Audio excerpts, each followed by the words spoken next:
Hello and welcome to another edition of the Eternal Journey and the Resolves, and today we're going to take a look at this Kerendon control deck. So I've been playing this quite a lot on the ladder recently, and I think this is what I mastered with this month, and I'm also just quite a fan of it. So the games against Cultists were originally really easy because you were able to lost scroll into Shen-Ra speak, so able to wipe them up and then be able to silence all their units, which was going to make their life a little bit more difficult. So as that deck's got a little bit more well refined, it's going a lot bigger now. It's not like curving out at 4, it's now going all the way up and it's playing Xenan Temples of the Dawn. Those games are a little bit more difficult, but I do still enjoy this. We've got a lot of ways of staying alive, which is basically these removal spells here, the Isolate's Spell Rituals, Shen-Ra speaks, we've got Dizo's Office, and also Scorpion Wasp, which does help.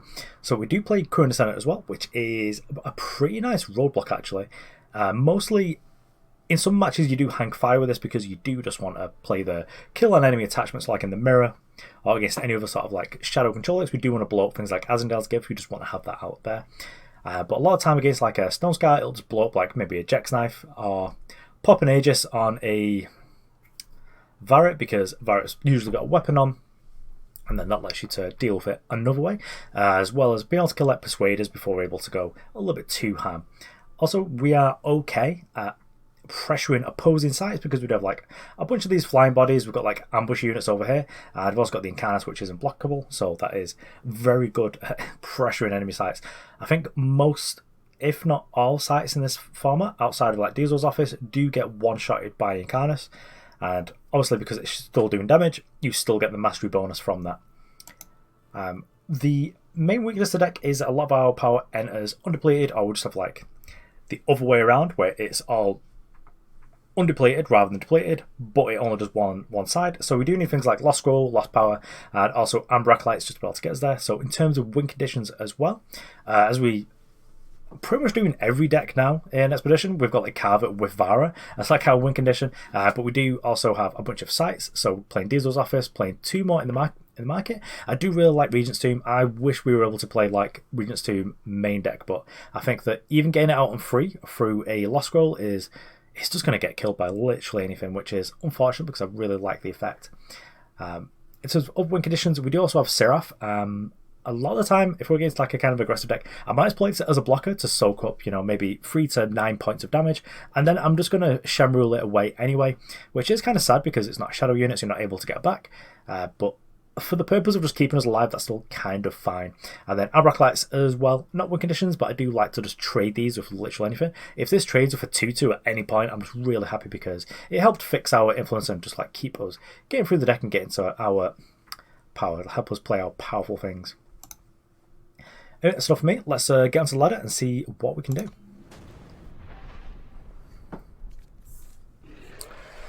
Okay, well, influence looks fine. We can probably keep this, and we're on the play, so we don't have much in the way of removal. But hopefully the Qirin Ascendant is able to do something, and well, I think we get a lot more breathing room playing controllers when you're on the play than you do when you're on the draw. Also, I pronounced on 6, which is cool. Hopefully, I'll just like playing mono enchantments. Oh, we'll just get to Qirin everything. I am kind of. We don't really have any 2-drops we want to play outside of like Lost Scrolls, so I'm kind of tempted just to hang fire on this because we do really want triple shadow, but we do want like double of everything else. Okay, so we've got double and double. I am just going to fetch up Shadow Sigil. So unfortunately, I can't play any attachments on Shen-Ra, but I'll probably just play Qirin Ascendant anyway. Oh, maybe not. So now we need to be worried about Perul's Choice, which can give our opponent's unit Aegis here, but we can just isolate this if that doesn't happen. Okay, so Round Conclave, that's fine. So no Aegis on this. I do wonder why our opponent didn't attack first. Them not having Aegis on this is pretty good for us because we're generally single target removal control deck. Because we can't actually Wasp this anyway, so let's just isolate it. I've been really impressed with Isolate. It works really well for lots of over removal that's able to keep your opponent down just to 1. If our opponent's got something that's like an attachment here, we get to blow up with the other one. I'm fine to throw the first one out. Just want to try and get that mastery going.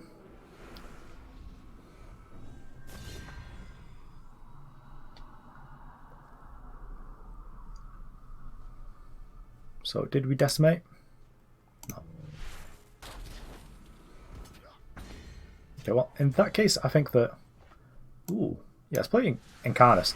It's also another juicy target for any other kind of permafrost effect. I think we will just get the cut for 8 though. So it's like a 2-2 lifesteal, which is fine. It means that we can stay in a lot of races and also trades with this. So if we draw a power next turn, we're able to just like play both of these. We do need to find more power though. Also just having a 2-drop here is pretty nice because it means that if we do find like the Amber Acolyte, we're able to still play it as like a follow-up. Okay, discard a Smuggler.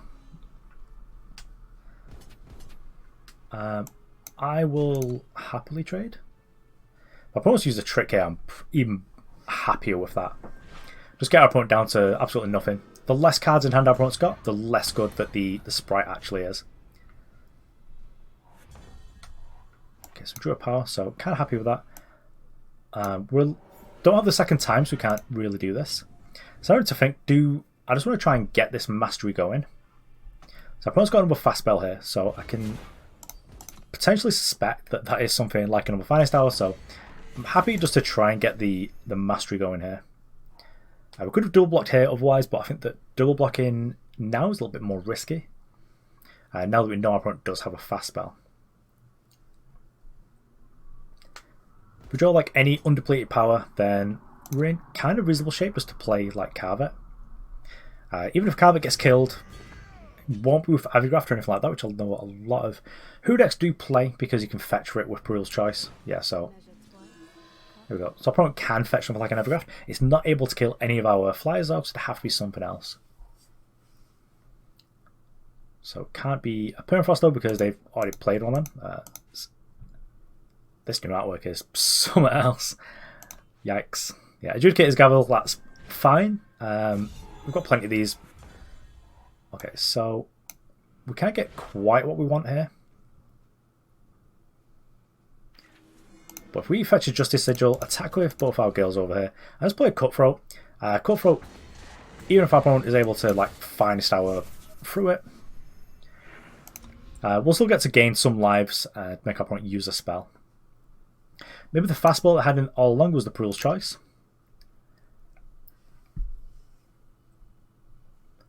Yeah, Gavel it's kind of a nuisance for our win condition of Vara, but we've got so many other win conditions just by having like access to, I think we've got 5 sites.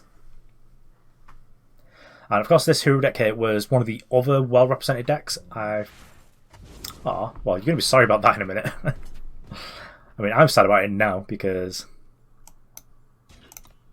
it's not going to let us get the mastery. If you had a Finest, I want to attack with both.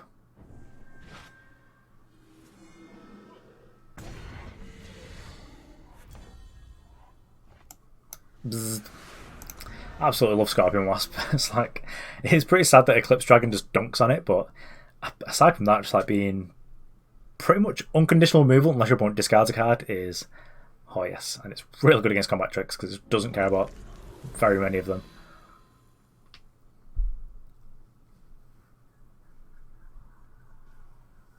So ages away from mastery on this, but our opponent, you know, they might let us kill the cultist.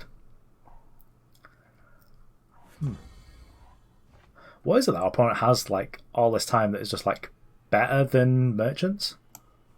I guess they're getting kind of long cards. We'll just play another Karvet. I'm kind of fine not attacking here. I feel that's okay. Should probably have attacked with the Qirin though, because that would have been a free mastery point. But yeah, it was pretty much the tournament this weekend, like 60% cultists at the really big mid-range version, and then like a few more of the Elysian decks, and then below that I think was like this sort of hero beatdown deck. Okay, that's aggressive. I guess these are free attacks. Like, whatever gives us 2 damage or makes one of our things better.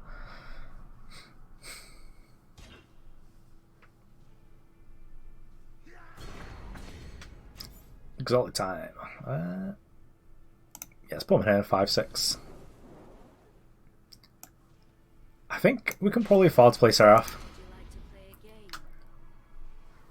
I could wait for the 7 to be able to play and activate, But I think just having like the threat of activation here is pretty nice as well. We'll throw a Wasp out so that we don't really mind our power being constrained over the next couple of turns. Because we do... Oh, okay, this makes things easier. Just kill this.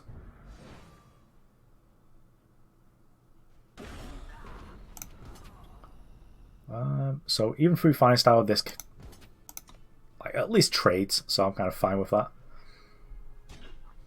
Yep. Because it goes up to a 4 toughness. Oh, parry. That's kind of a similar effect. Yeah. Yeah. Generally kind of happy with that because killing this means that we're able to attack with our other flying units. Yeah, the writing's pretty much on the wall here. We are going to attack first just because there are a lot of onslaught and spark effects that we could hit. And Hidden Road Smuggler's perfect. It's just like the old 2-1 Yeti over here.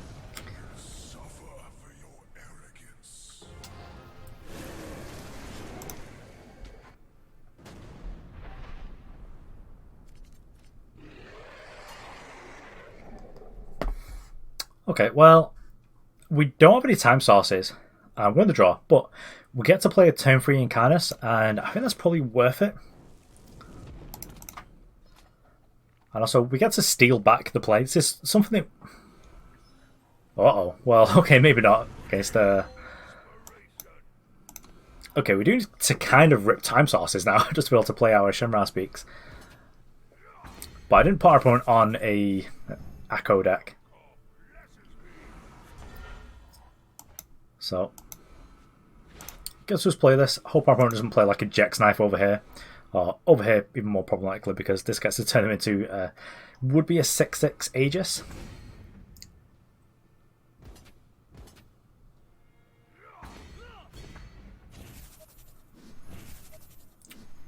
Yeah, I should probably be mindful of this deck. Yeah, it does exist in the format.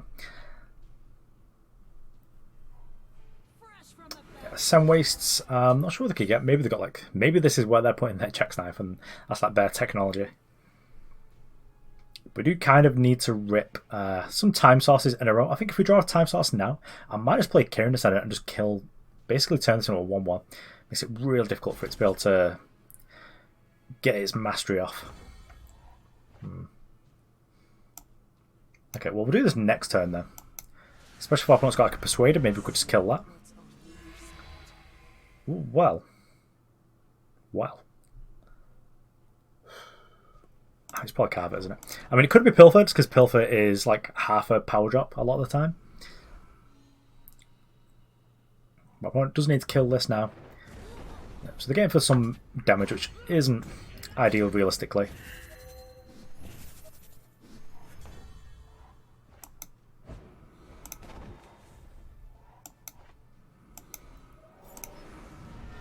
We'll get to shrink this down to size. And then just have like a 1/3 flyer, which is kind of a nice body, really. We will probably block Varret if possible. Yeah, because our opponent's just not attacking with this. Opponent gets to turn Varret into like an actual threat now.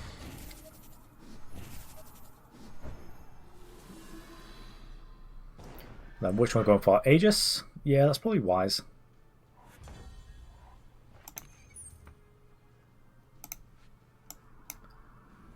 I think we'll just attack here, try and get our mastery on, get a little bit of life. And we are putting 2 bodies in play, and then we're just going to do the same thing next turn. So we could be able to turn this around. Our opponent did have a really good start, but I think that if we're just able to keep playing these huge bodies, then we should be in good shape. We do need to be mindful of like combat tricks and the like with Varret, because as it stands, our opponent doesn't really have any attacks.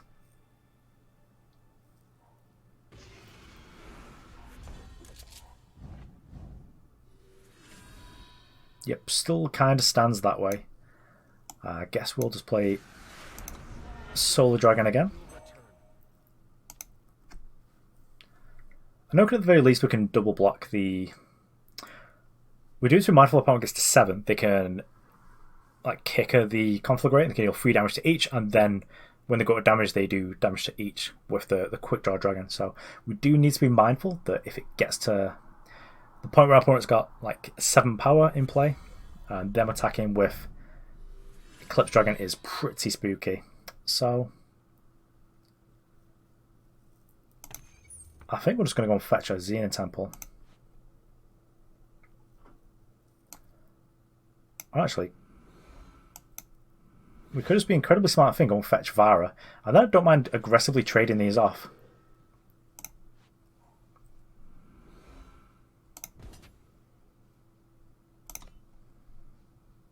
So if it dies, we'll just get it back.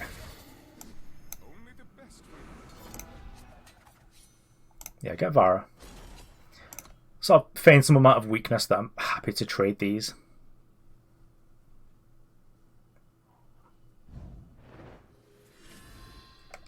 Okay, Dragonforge, maybe for a second one of these, maybe for a Wyvac. Could be a lot of things our opponent can fetch with the Dragonforge.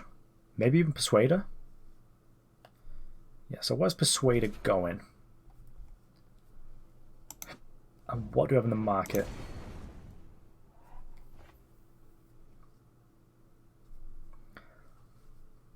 So now I think maybe we'll just race.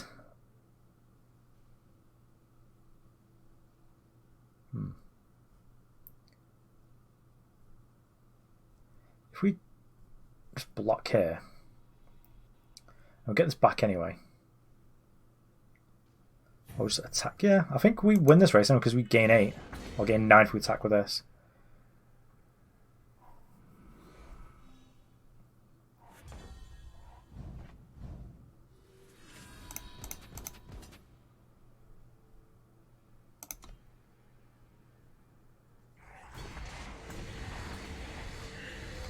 And then I know that it doesn't trade, but we can use Scorpion Wasp just as like a bit of a life buffer. So we use it as just like a gain 7 here by blocking. And gain 7 when we're trying to race is still pretty hot. I can put another Persuade one. They'll still get to deal 4 damage, but I feel that's kind of fine. If our opponent makes any attacks down here, then we'll get to make these chump blocks with the Xenan Cultists, which just kind of improves our chances a lot.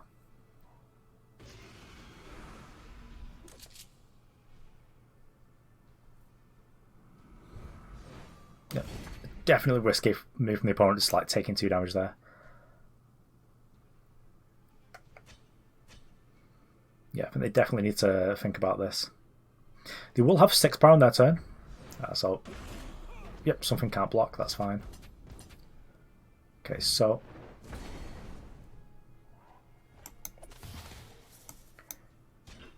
do this, and do this, just so we gain the maximum amount of lives, really. Yeah. So we get to win there because we just put weapons on our flyers and then just like kill our opponent. So obviously didn't have like a cremate or anything.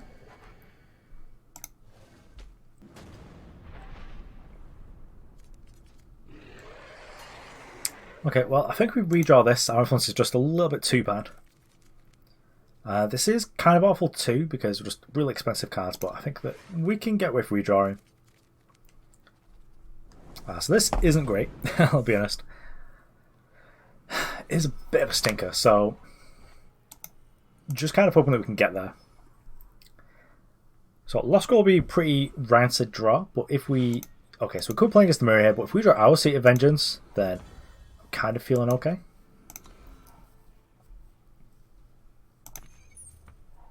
Guess there's not too much that we've got here. So we can kill something with an Edict's Makkar if we need to. Okay, so our opponent might just be playing straight up Argent Pot. Yeah, because they do have the Insignia as well, it didn't end up depleted, so... Yeah, straight Argent Pot, so could be Paladins, could be something a little bit more spooky, but let's just play Hidden Road Smuggler here. I think we'll put Siraf away for later. We're just going to fetch Regent's Tomb. This will help us find the second Justice source. We do need to be mindful that our opponent could just kill our thing and then kill our site. Okay, so our opponent's doing the same thing as us. Rats. Well, I'm going to try and attack their site first.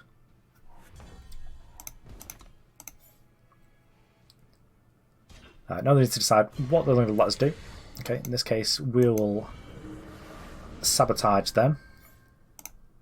Then there's no charge from like either side, so okay, no valid cards. We got wrecked there. But we are going to get to make a good lingering influence next turn. Just try and set up our power. And we've got 2 of everything. Then we just need like the third pip of shadow, and then we should be set up for playing pretty much anything. Okay, this is kind of stinky for us, but let's just lingering influence. So the problem here, we'll keep that. The problem here is that if our opponent plays a power next turn, they get to kill our sight no matter what, even if we do use the Scorpion Wasp to block here.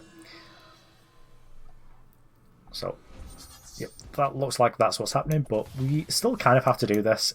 If we get the opportunity to kill this, then just go into.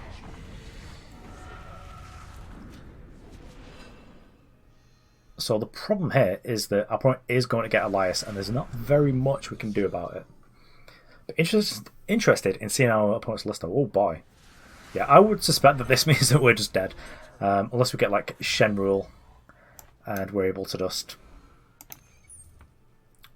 I'm not entirely sure what we could do there. So we could get Gift. We are way away from being able to play it.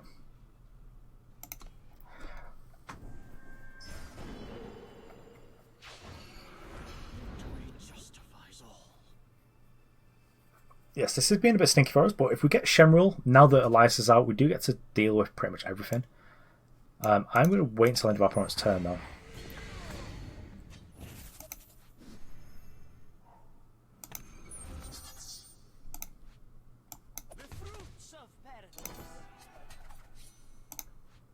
Let's fetch this for now.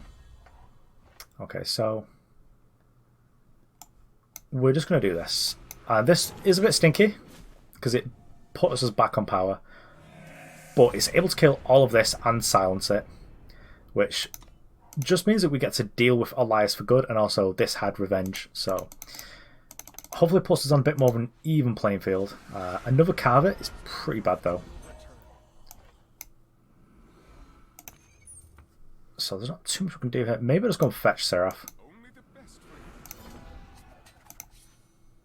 Yeah, fetch and play Siraf. And then hopefully we'll just get a little bit lucky in our rolls, but I don't entirely see that happening. I think that we're just far too behind. Bo's got like 5 cards in hand, and they've just got like a better board than us. We do get to attack this, which does make this a little bit bigger, which is kind of disappointing. Okay, I was wondering what's casting a Shadow Kill, but yeah, kills that. So I'm just gonna call this a game and just go on to the next one. But I would be interested in seeing what list our opponents come up with, because some of the straight 2 faction decks could be pretty interesting to play with.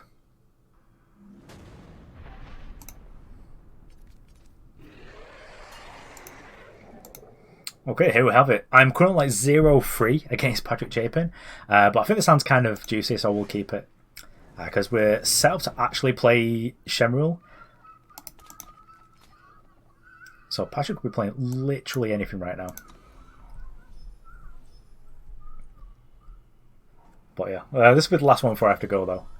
So now we've got the additional Shadow Source over there. I'm just going to grab a Justice Sigil. So this does turn us off from being able to play like a turn-free Incarnus if we draw it, but I'm kind of fine with that. Fuck, the mirror.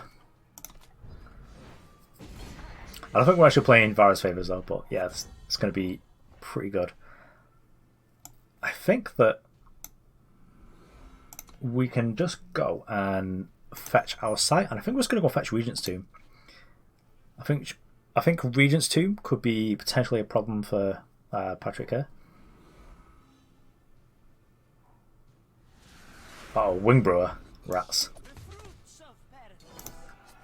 Well, in that case, let's grab Xenan Temple instead.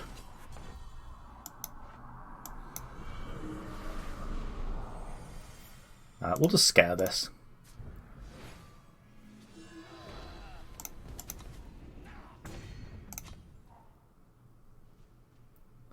I really want to get Regent's Tomb, but I ended up getting this instead. It's no fun. So we can steal this now. I think that's probably going to do. Just gonna give our thing kill and then steal the Incarnus. Feeling incredibly confident for the first time ever against Patrick.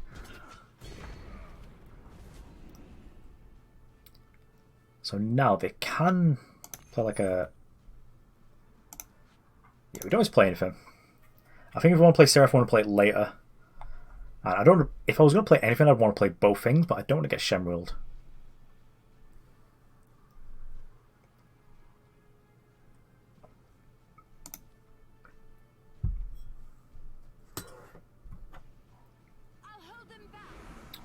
So some interesting cards that they got. Well, let's augury it up, and I think we'll go for an actual power source. So let's grab Vengeance here. And now I'm sort of the opinion that Patrick's not playing things that will punish us for playing lots of units. So I'm going to grab Regent's Tomb here. I'm going to put two things in play, just so that we don't lose our World Giant instantly. We've got one that can trade, and we've got one that can just like bump.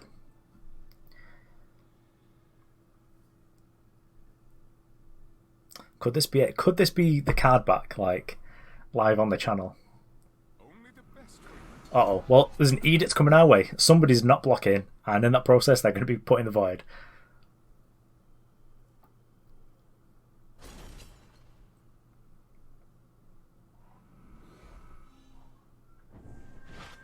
Uh-oh. 4 shots, sweet. Ebon is... Both of them. Oh, that's awful.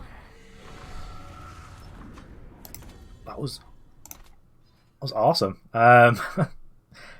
So I'm just going to play Karvet for now. Because then next turn we can potentially play Regent's Tomb plus Isolate. If our opponent's only got one thing to attack with. Slime Spitter Slug. Well, in that case, we just try and soak damage.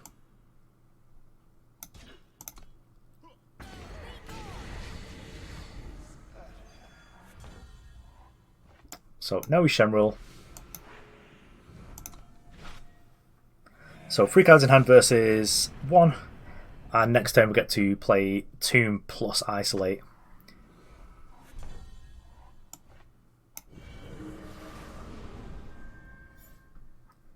I'm just going to sabotage her.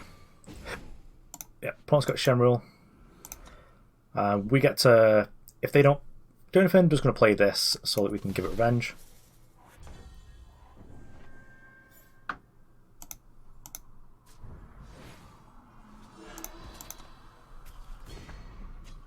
Start getting in there for some chunks of damage. Patrick's deck's sweet. I've got to say.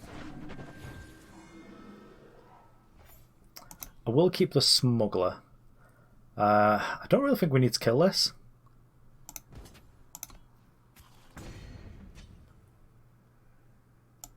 Will there be any Aegis in their deck? Or any Overwhelm? Yeah, let's try and kill it. Just keep this going until we're able to get the...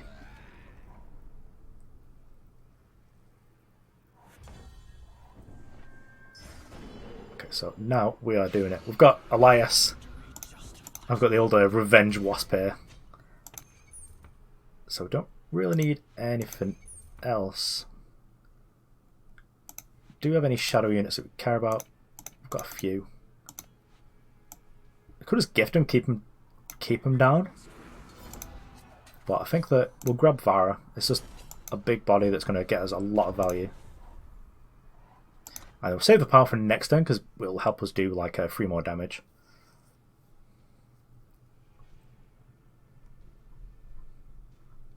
Maybe we should have got a gift.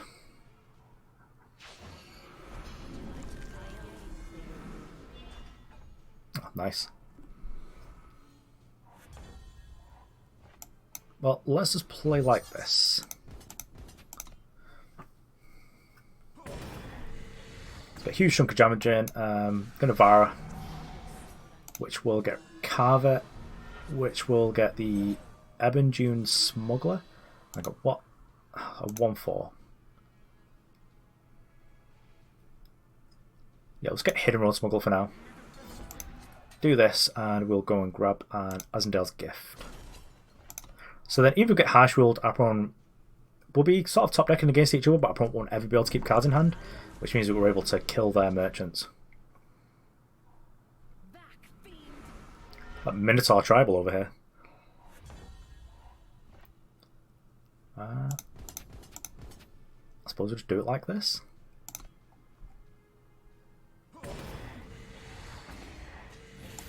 Then give him the business with 1 of 12 mastery. Give him the business with Azindel's Gift. I mean, they're probably also playing Qirin Ascendant like us, but it fetches it out. Uh-oh. Is this going to kill our Vara and Azindel's Gift with the Decimate spell? Oh, Slime Spitter Slug. It's no fun. Now he's got to deal with this huge man. So, what can we do? We can play this, which fetches back. Do we really need MD Smuggler? Not really, let's get it anyway. We'll get rid of this, and then we can get Edict and Makkar. So we can kill like 2 things, and then we don't need to do anything there. So if we kill this, that's that dealt with. Next step, kill this, which is going to be a bit more of a problem. But we've got an Edict, and if it only attacks alone, we're able to kill it, so I think that's good. Yeah, and our opponent's not able to use markets for the rest of the game now. That turned around pretty quickly to be sort of a more balanced game after it had been a bit of both sides.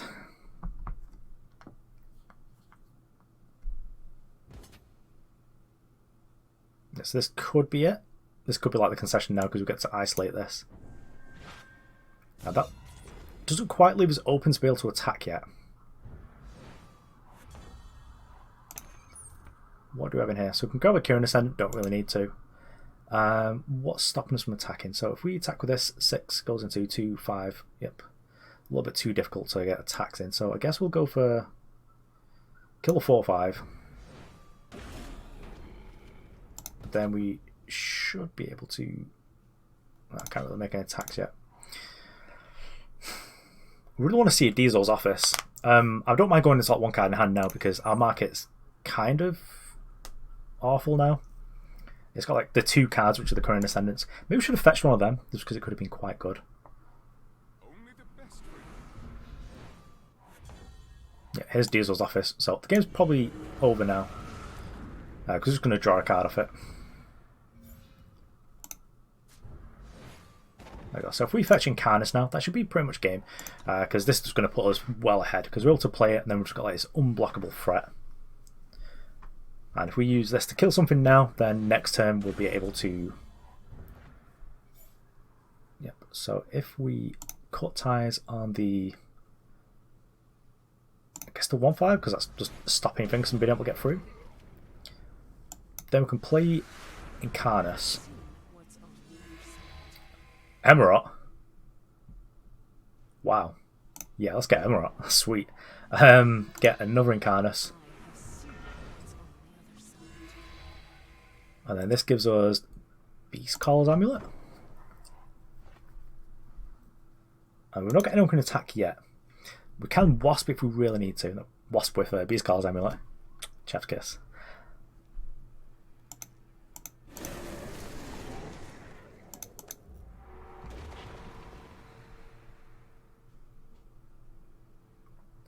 So even if Patrick's just ripped a Shen-Ra here, we're still in good shape. Okay, so this is like step 1 for them to come back into the game, I think.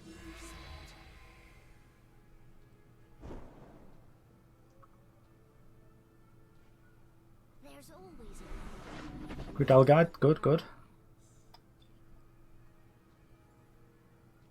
Do we want a Wasp? I don't think we do. No, it's got like ultimate security now, so let's do this one. And then we'll give this one the amulet. Attack with both of these. Let's put the Draconis in play.